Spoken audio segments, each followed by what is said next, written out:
that one person does make a difference.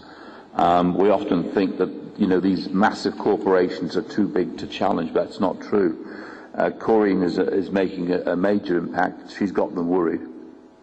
And I believe that the lesson that we take from her is that because she's been tenacious enough and courageous enough to actually stand up and challenge these people, she is helping to save people's lives. So I believe we owe an enormous debt of gratitude to people like Corinne. So thank you very much, Corinne. Thanks, Mr. Dean.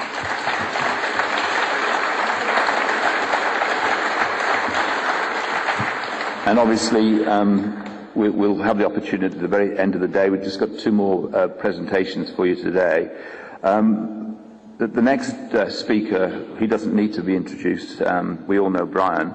But I think I just want to make a few comments because I met Brian just on 2 years ago, and at that time Brian had been doing his research for about 3 years. And again, this is a classic example of where one man can make a difference, or one lady can make a difference. It's a direct consequence of Brian's work and his enthusiasm for finding out the truth that he has brought to us together. He's brought to us a great deal of information. And in many ways, Brian has been the catalyst for all these other groups as well. He brought together John Harris, who's out there doing his bit, and a lot of other people in the truth movement, so on and so forth. And certainly he's helped to bring me onto the stage, and I'm now doing my bit. And what I am doing, I'm going to sort of give you an update on what's happening in the courts, where we're starting to push the courts back.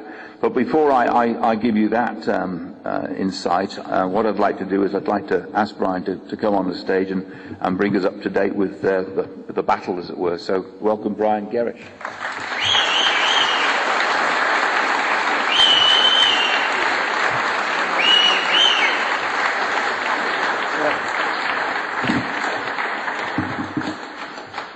Okay, good afternoon, everybody. Roger always gives me the afternoon slot when it's hot and the day's wearing on, so I'm going to just try and get you a bit... do you want to stand up for 2 minutes? I won't do the stand up, sit down, stand up, because that's for schools. But stretch your legs a bit, because I know what it's like.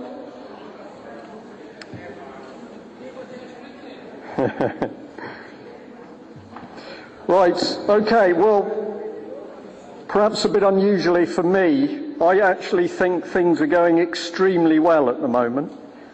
And it's a very strange thing, but if you talk to the people who are active, maybe doing it every day, but they're out there doing as much as they can, there's a report, there's a feeling beginning to creep over people that something has changed. Instead of you feeling as though you're pushing a huge rock up a slope and it never really moves very much, we're now getting the impression that people are beginning to see things. So some of the differences we're noticing are that we're getting whistleblowers coming forward, and this is extremely encouraging. I can tell you that Robert Green, who you know has been campaigning for Holly, can't say too much about her because I've been gagged, but I might tell you a bit. He was approached recently in a particular location by a police, I'll say officer, although I know that has connotations. But the person concerned walked up to him and he thought, what's going to happen here? And then he was surprised that the police officer stopped in front of him, put out a hand and said, you're Robert Green. And I'd just like to tell you that what's going on at the moment is nothing to do with our police force.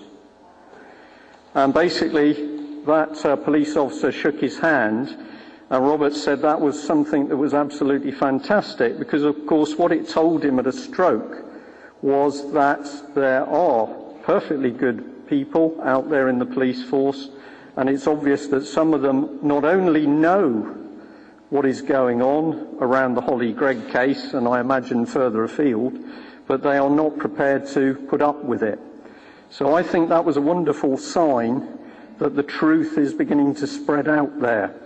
And it is an important thing that we don't look at any particular organisation or each and every organisation and say that the people in it are all bad, because that is absolutely not true. Most people are still good people, but we have people who are duped into doing things which are wrong, and we also have people who simply do not know what they're doing. The people we are after are the relatively small number of people who stay hidden because they like doing their dirty work in the shadows. So we know the police are waking up. I'll just say I'm really talking about our UK column office in Plymouth, but we're getting calls from people in the NHS, we're getting calls from social services people, we're getting calls from NLP, neuro-linguistic practitioners, and they are saying that they're seeing things, they're also concerned, and they're also talking to their colleagues. And that's happening with people in the media, it's happening with newspaper reporters. So the newspaper reporters will tell you they know what's going on, but they'll also say we can't get the stories past the editor or the editorial board because that's where the censorship is taking place. But if you look at the papers, there's a weird mixture now between pure comic, some of the papers are equivalent to comics now, but then amongst the cartoons and the rubbish is an article where suddenly somebody's talking serious stuff. And one of the articles I know that came up recently in the Mail, I can't remember who wrote it, but it was talking about the fact, did the Soviet Union disappear?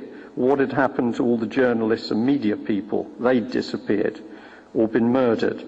So people are picking up that there's serious stuff afoot, and the whistleblowers are the people that we need to give the real evidence of what's happening inside organisations. We need the whistleblowers, we need their evidence, and of course when they come forward, the thing we can do is be nice to them. We can reassure them, we can encourage them, because they are going to be the people who help clean up their own organisation. If you say, who is going to clean up the police are. Who's going to sort out hospitals? Doctors are, and the nurses. So the people are in position, but they've got to be given the ammunition, and that's the knowledge and the know-how to do the job. But overall, last 5 months, you see a difference. There's a difference in audiences. And one of the things that is quite clear now is that the average age is coming down. When we were doing this sort of 5-6 years ago, most of the audiences were more mature people. And now we can do a talk like the one in Bournemouth a couple of weeks ago, where over half the audience must have been about 24, 25. And that is excellent, because that means the information is circulating around a whole different sector of society. Okay, so it's going well. What is making the difference? The hard truth. And Corinne's just given you some hard truth, and it's horrible, isn't it? She didn't tell you about Nutella, which she told us about last night. You know, the chocolate spread Nutella? My children used to live on that, almost. Well, not quite. So it's not nice knowing some of the things, but we've got to know, because then we can tell other people. Personally, I believe there is nothing beats the issue of children. If we cannot protect our children, we don't have a future. And what's starting to happen is more and more and more stories about children are coming into us, and that's children being snatched.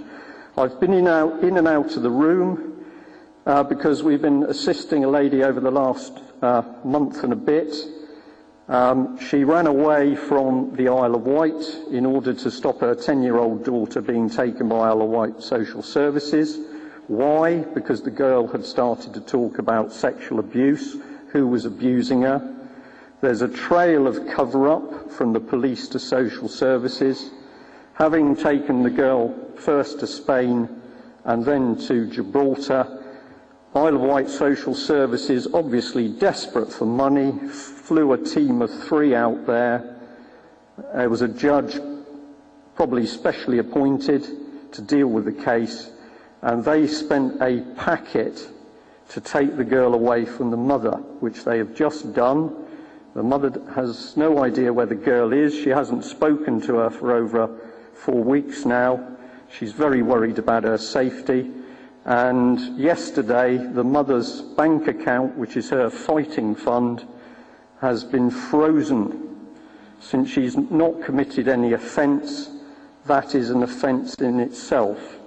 So I can tell you that, never mind Holly Gregg, and I don't say that in any light-hearted, dismissive way, these cases are coming to the surface now where the state is stealing children. And we need to get this out into the public domain, because it is only mass publicity that's going to deal with these people. They are breaking the law, they are forging documents, they are committing perjury in court, they are using psychiatric reports by psychiatrists or psychologists who have never ever met the children or the mother, and that's in breach of the British Psychological Association rules anyway. And we've now also started to encounter psychologists who are themselves members of what are blatantly New Age cults involving neurolinguistics. So we've got some very dangerous combinations actually coming into place. Now, Anne and Holly Gregg having a very rough time at the moment. I am not allowed any more to tell you any more about the case. I've been gagged. So what I can ask you is why you think I might have been gagged. Why would the establishment want to gag public knowledge about what is happening to a Down syndrome girl and her mother? Pardon? I'm telling the truth. Thank you. Is there any other reason why the state may want to gag us? Yeah, it's simple, isn't it? The dirty deeds are done in the dark. And that is what it is all about. So we know whether it's Dunblane or whether it's torture, the moment the state covers up, the moment the inquiry is not in public, we know that there is something to hide. It's very easy. And the brilliant Canadian gentleman with the cap, I think we should all get one of those caps. The one thing I think he'd missed, or maybe he said it later, but of course whatever the court was, it should be freely open to the public so that other members of the public can sit there and actually see what is being discussed and see justice being done. So we've got another case now, the Gibraltar lady. I can't give you her name, but we have reported on it in the UK column. It is up on the website. The Gibraltar press have now picked up on it. The Isle of Wight press are interested because they're now miles behind the game since they haven't printed anything. But we already know that certain individuals are being warned off. We had an interesting conversation in the UK column office on Thursday, I think it was, with Charlie Veitch from the Love Police. How many of you know the Love Police? If you haven't seen any of their videos, just put in Love Police into Google and you'll see Charlie basically applying common sense and common law to the police. But it's done in a light-hearted way because they love police. And it's been very effective. But he went over to Canada for G20 talks, was arrested and banged up in a holding facility, and we asked him if he'd give us a call and talk to us in a bit more detail. Now, we have actually got a clip which he was happy for us to play, but I am being a little bit lazy today because I didn't want to do a PowerPoint thing. I'll tell you what he said is he was arrested by the police, he was put in the back of a van, he was driven around Toronto for about 20 minutes, being thrown all over the cage in the back. And then he arrived at what was formerly a film studio. He said you walked into an absolutely vast space, a couple of football pitches inside, and it was simply full of wire mesh cages. And he said he found it very intimidating. He was strip searched 4 times. Orifices checked. He was questioned intently about who he was, who his friends were, what organisation he was part of, where the weapons were stored. And then he was held for 15 hours in his shorts and T-shirt in a highly air-conditioned building, so he was freezing most of the time.